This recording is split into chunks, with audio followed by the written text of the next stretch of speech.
નમસ્કાર વિદ્યાર્થી મિત્રો, આજના લેક્ચરની અંદર આપણે સ્વાધ્યાય 3.2 ના પ્રશ્ન ક્રમાંક 3 થી દાખલાઓ ગણવાની શરૂઆત કરીએ. સૌપ્રથમ પ્રશ્ન 3 ની રકમ લખીએ મિત્રો. પ્રશ્ન 3 નો સૌપ્રથમ આપણે આજે ત્રીજો દાખલો જોઈએ. ત્રીજા દાખલાની રકમ જોઈએ. ત્રીજો દાખલો કહે છે કે ક્રિકેટ ટીમના કોચે 7 બેટ અને 6 દડાઓ 3800 રૂપિયામાં ખરીદ્યા. તો આપણે લખીએ કે ભાઈ આપણને 7 બેટ અને 6 દડાની કિંમત આપેલી છે. તો 7 બેટ અને 6 દડાની કિંમત આપણને આપેલી છે 3800 રૂપિયા. અને ત્યારબાદ આપણને કહે છે કે તેને તે જ કિંમતવાળા 3 બેટ અને 5 દડાઓ 1750 રૂપિયામાં ખરીદ્યા. તો આપણે લખીએ કે તે જ કિંમતવાળા 3 બેટ અને 5 દડાની કિંમત આપણને 1750 રૂપિયા આપેલી છે. તો આપણે એક બેટ અને એક દડાની કિંમત શોધવાની છે. એક બેટ અને એક દડાની કિંમત કેટલી થાય તે આપણે શોધવું છે. તો આપણે આ દાખલાનો ઉકેલ મેળવવાની કોશિશ કરીએ. જેમ આપણે આગળના દાખલાનો મિત્રો ઉકેલ મેળવ્યો તે જ રીતે આપણે આ દાખલાનો પણ ઉકેલ મેળવીશું. તો સૌપ્રથમ આપણે સમીકરણો લખીએ. તો ધારી લઈએ કે ધારો કે સૌપ્રથમ સ્ટેપ લખીએ. સ્ટેપ નંબર 1, ધારો કે બેટની કિંમત આપણે એક બેટની કિંમત ધારી લઈએ કે x રૂપિયા છે અને દડાની કિંમત એક દડાની કિંમત ધારી લો કે y રૂપિયા છે. આ બંને વસ્તુ આપણે ધારી લઈએ, બેટની કિંમત અને દડાની કિંમત. તો હવે આપણને કહ્યું છે કે 7 બેટ અને 6 દડાની કિંમત. જો એક બેટની કિંમત x રૂપિયા હોય તો 7 બેટની કિંમત 7x રૂપિયા થશે. અને જો એક દડાની કિંમત y રૂપિયા હોય તો 6 દડાની કિંમત 6y રૂપિયા થશે. આના બરાબર આપણને 3800 આપેલું છે, જેને આપણે સમીકરણ નંબર 1 કહીએ. અને આપણને કહે છે કે તે જ કિંમતવાળા 3 બેટ અને 5 દડાની કિંમત. 3 બેટ એટલે કે 3x અને 5 દડા એટલે કે 5y, બંનેની કિંમત આપણને આપેલી છે 1750 રૂપિયા. તેને આપણે સમીકરણ ક્રમાંક 2 કહીએ. જો મારે x ની કિંમત જોઈતી હોય મિત્રો તો હું 3x ને સૌપ્રથમ સૂત્રનો કરતા બનાવું. તેથી મને 3x બરાબર મળશે 1750 - 5y. હવે તેના પરથી હું x ને જો સૂત્રનો કરતા બનાવું તો x બરાબર મને મળશે 1750 - 5y ના છેદમાં મિત્રો 3 જશે. તો હું લખું કે 1750 - 5y ના છેદમાં 3. આ મને જે x ની કિંમત મળી તેને આપણે સમીકરણ ક્રમાંક 3 કહીએ છીએ. હવે બીજું સ્ટેપ લખીએ. આપણને જે x ની કિંમત મળી મિત્રો તેને આપણે સમીકરણ ક્રમાંક 1 માં મૂકીએ. તો આપણે લખીએ કે x ની કિંમત સમીકરણ 1 માં મૂકતા તો x ની કિંમત આપણે લખીએ. સૌપ્રથમ આપણે સમીકરણ લખીએ. 7x છે તો x ની કિંમત મને મળેલી છે 1750 ઓછા 5y ના છેદમાં 3. તો 7x માં x ની કિંમત આપણે મૂકી વત્તા 6y બરાબર મને 3800 આપેલા છે. હવે આ જે 7 છે મિત્રો તેને આપણે અંદર કૌંસમાં ગુણીએ તો 1750 ની સાથે 7 જ્યારે ગુણાશે ત્યારે આપણને 12250 આપશે. અને 7 પંચાને 35, તેથી આ મને 35y મળશે. અને આખાના છેદમાં આપણે 3 લખીએ વત્તા 6y બરાબર 3800. એટલે કે બાકીના જે પદ છે તેને આપણે જેમના તેમ રહેવા દઈશું. હવે આ આખા જ સમીકરણને બંને બાજુ આપણે 3 વડે ગુણીએ. તો આપણે લખીએ કે બંને બાજુ 3 વડે ગુણતા આ રીતે શાબ્દિક શબ્દોની અંદર લખવું મિત્રો જરૂરી છે, કેમ કે તેનાથી જે એક્ઝામિનર જે છે અથવા તો જે પણ તમે જ્યારે પણ લખતા હો, પેપરની અંદર લખો કે બુકની અંદર લખો, ત્યારે જે ચકાસવા વાળો વ્યક્તિ છે તેને ચોક્કસ ખ્યાલ આવવો જોઈએ કે તમે આપેલા દાખલાની અંદર શું કરેલું છે, અને તેનાથી તમારા સારા માર્ક આવવાની શક્યતાઓ ખૂબ ખૂબ વધી જાય છે. તો આપણે બધી જ વસ્તુઓ શબ્દોની અંદર પણ ખાસ લખીએ છીએ, તમે ધ્યાન રાખજો. તો હવે અહીં પણ હું 3 વડે ગુણું, તો કૌંસની બહાર હું 3 વડે ગુણું, 12,250 ઓછા 35y ના છેદમાં 3 વત્તા 6 ની સાથે 3 ગુણાશે એટલે 6 તેરીને મને 18y મળશે. બરાબર હું લખું 3800 જે છે તેને પણ આપણે 3 વડે ગુણીએ તો મને 11,400 મળશે મિત્રો. આ 3 અને આ 3 જે છે તે કેન્સલ થઈ જશે, તેથી મને મળશે 12,250 માઈનસ 35y. હવે હું જે બ્રેકેટ છે, જે કૌંસ છે તે ખોલી નાખું છું, વત્તા 18y બરાબર 11,400. આ રીતે મિત્રો મને મળશે. તમે જુઓ કે 35 અને 18, 35y અને 18y બંને સજાતીય પદો છે, તેથી એ બંનેનો સરવાળો બાદબાકી શક્ય છે. તમે જુઓ કે બંનેની નિશાનીઓ જુદી છે, 35y ની માઈનસ અને 18y ની પ્લસ છે. જ્યારે બંને નિશાનીઓ જુદી જુદી હશે ત્યારે હંમેશા મિત્રો આપણે બાદબાકી કરીશું. તો 35 માંથી 18 જો આપણે બાદ કરીએ તો આપણે લખીએ કે 12,250 ને આપણે જેમના તેમ જ રહેવા દઈએ. 35 માંથી જો 18 બાદ કરીએ તો આપણને 17 જવાબ મળશે. તો 17y અને બંનેમાંથી જે મોટો અંક છે એટલે કે 35 જે છે તે મોટો અંક છે, તો તેની નિશાની આપણે માઈનસ અહીં મૂકીશું. બરાબર મને 11,400 મળશે.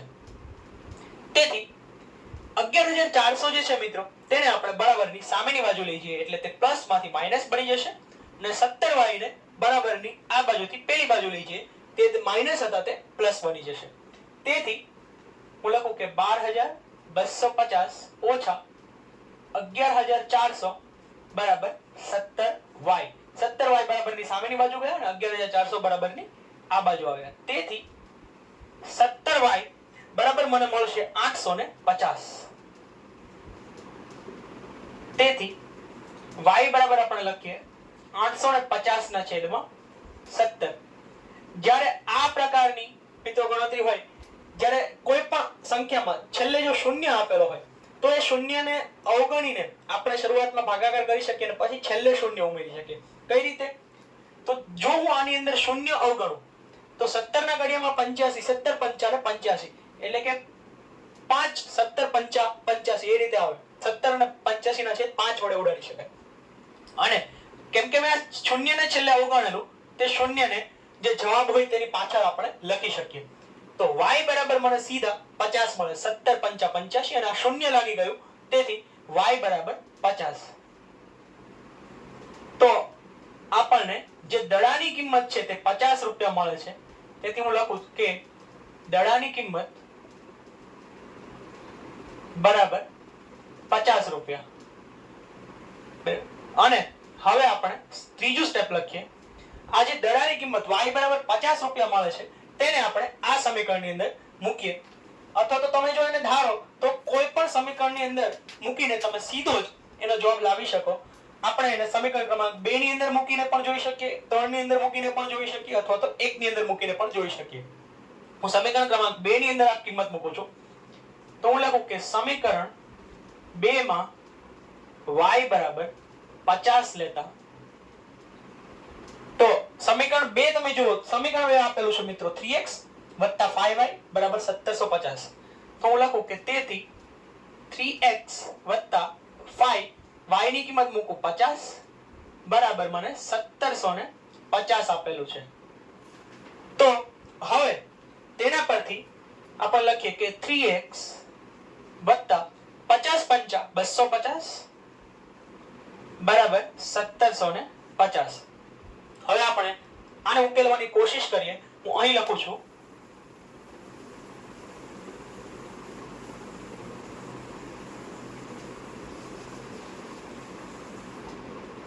તમે જુઓ કે 3x ને હું સૂત્રનો કરતા બનાવું, તેથી હું લખું કે 3x બરાબર 1750 - 250. 1750 માંથી 250 જાય તો 1500 જવાબ મળશે મિત્રો. તેથી હું લખું કે 3x બરાબર 1500 અને જો હું x ને સૂત્રનો કરતા બનાવું તો 3 જે છે તે 1500 ને છેદમાં જશે સામેની બાજુ, તો x ની કિંમત મને મળશે 500 રૂપિયા.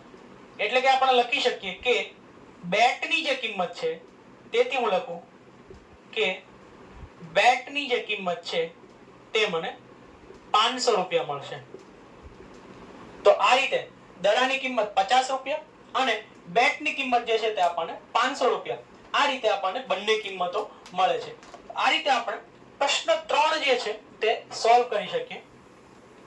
હવે પછીનો પ્રશ્ન જો તમે જોશો, પ્રશ્ન ક્રમાંક 3 નો ચોથો પ્રશ્ન જે આપણને આપેલો છે તે પ્રશ્ન બરાબર વાંચવાની જરૂર છે મિત્રો, કેમ કે થોડો અટપટો પ્રશ્ન છે. ઘણી બધી વાર આ પ્રકારના પ્રશ્નની અંદર ગૂંચવાઈ જવાતું હોય છે, તો એવું ના થાય તે માટે તમે એને ધ્યાનથી વાંચો. પ્રશ્ન ક્રમાંક 4 જુઓ તો હું લખું કે પ્રશ્ન 3 નો આપણે ચોથો પ્રશ્ન જોઈએ. મને આપેલું છે કે એક શહેરમાં ટેક્સીનું ભાડું નિશ્ચિત ભાડા અને કાપેલા અંતરના પ્રમાણમાં સંયુક્ત રીતે લેવાય છે. સૌપ્રથમ તો આ વિધાન જ આપણને કન્ફ્યુઝ કરી દે. આ વિધાન વાંચીને જ આપણે ઘણીવાર મૂંઝવણમાં પડી જઈએ કે આ શું કહેવા માંગે છે. તો સૌપ્રથમ આપણે આ વિધાન સમજીએ. આ વિધાન એવું કહે છે એક શહેરમાં ટેક્સીનું ભાડું નિશ્ચિત ભાડા અને કાપેલા અંતરના પ્રમાણમાં સંયુક્ત રીતે લેવાય છે. એટલે કે કોઈ એ શહેરની અંદર એક ભાડું નિશ્ચિત છે.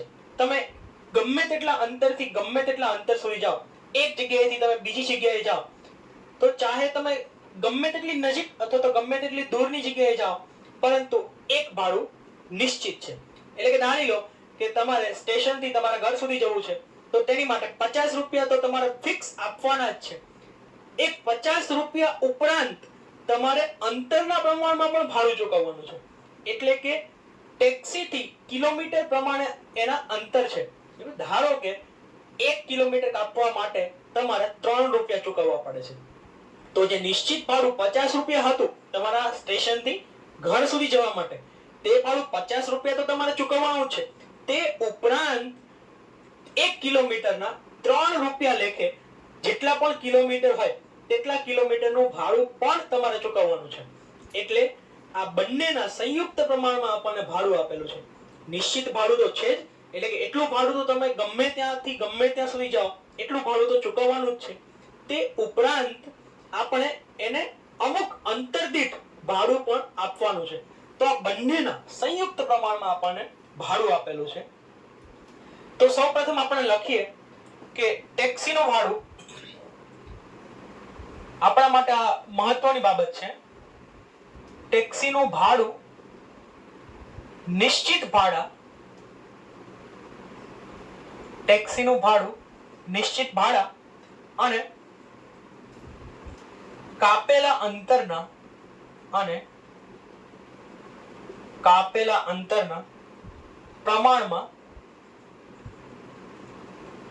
પ્રમાણમાં સંયુક્ત રીતે લેવાય છે.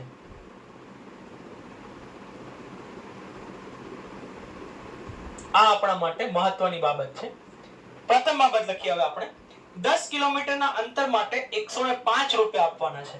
તો આપણે લખીએ કે 10 કિલોમીટરના અંતર માટે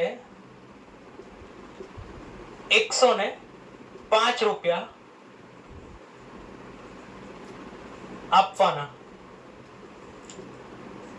અને એ જ રીતે 15 કિલોમીટરની મુસાફરી માટે 155 રૂપિયા ચૂકવવા પડે છે. તો આપણે લખીએ કે 15 કિલોમીટરની મુસાફરી માટે 155 રૂપિયા ચૂકવવાના. તો નિશ્ચિત ભાડું અને પ્રતિ કિલોમીટરના દરે કેટલી કિંમત તે આપણે બંને શોધવાનું છે. તો આપણને કહ્યું છે કે નિશ્ચિત ભાડું કેટલું છે તે આપણે શોધવાનું છે અને પ્રતિ કિમીનો દર એટલે કે 1 કિલોમીટર દીઠ કેટલા રૂપિયા ચૂકવવાના છે તે પણ આપણે શોધવાનું છે. અને આપણે એવું પણ પૂછ્યું છે કે 25 કિલોમીટરની મુસાફરી માટે 25 કિલોમીટરની મુસાફરી માટે કેટલું ભાડું ચૂકવવું પડે, તો એની માટે ચૂકવવું પડતું ભાડું પણ આપણે શોધવાનું છે. તો આપણે આ ત્રણ વસ્તુઓ શોધવાની છે. નિશ્ચિત ભાડું, પ્રતિ કિલોમીટરનો દર અને 25 કિલોમીટરની મુસાફરી માટે ચૂકવવું પડતું ભાડું. આ એક બીજી વસ્તુ છે મિત્રો.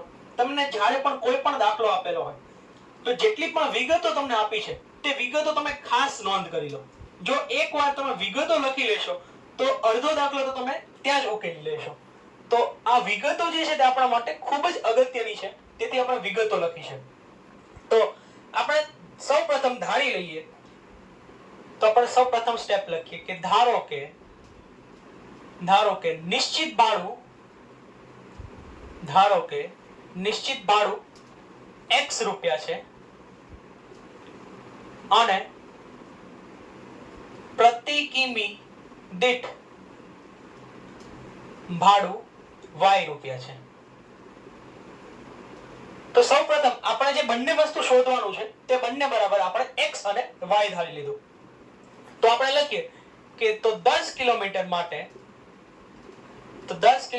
આપણે લખી શકીએ નિશ્ચિત ભાડું x રૂપિયા તો આપણે ચૂકવવાનું જ છે, વત્તા જો 1 કિલોમીટર દીઠ y રૂપિયા ચૂકવવા પડતા હોય તો 10 કિલોમીટર દીઠ 10 ગુણ્યા y રૂપિયા ચૂકવવા પડે. તેથી પ્રથમ સમીકરણ મને મળશે x વત્તા 10y અને આ ભાડું આપણને 10 કિલોમીટર માટેનું આપેલું છે 105 રૂપિયા. બરાબર, 105 રૂપિયા અહીંયા આપણને આપેલું છે. તો આપણે લખીએ કે x વત્તા 10y બરાબર 105. આને આપણે સમીકરણ ક્રમાંક 1 કહી દઈએ. તે જ રીતે આપણને 15 કિલોમીટર માટે આપેલું છે. તમે જુઓ કે 15 કિલોમીટર માટે મને આપેલું છે નિશ્ચિત ભાડું x તો છે જ, તે ઉપરાંત કિલોમીટર દીઠ આપણે જો y રૂપિયા ચૂકવવાના હોય તો 15 કિલોમીટર માટે મિત્રો 15y થશે અને આના બરાબર મને 155 રૂપિયા આપેલા છે. તેને આપણે સમીકરણ ક્રમાંક 2 કહી દઈએ. તો હવે આપણે સૌ પ્રથમ સમીકરણ જે છે તેમાંથી આપણે x ને સૂત્રનો કરતા બનાવીએ. તો આપણે લખીએ કે સમીકરણ 1 પરથી x ને જો આપણે સૂત્રનો કરતા બનાવીએ તો x બરાબર મળશે 105 ઓછા 10y, જેને આપણે સમીકરણ ક્રમાંક 3 કહીએ. અને હવે આપણે સ્ટેપ ક્રમાંક 2 લખીએ. આપણે લખીએ કે સમીકરણ 3 ની કિંમત સમીકરણ 2 માં મૂકતા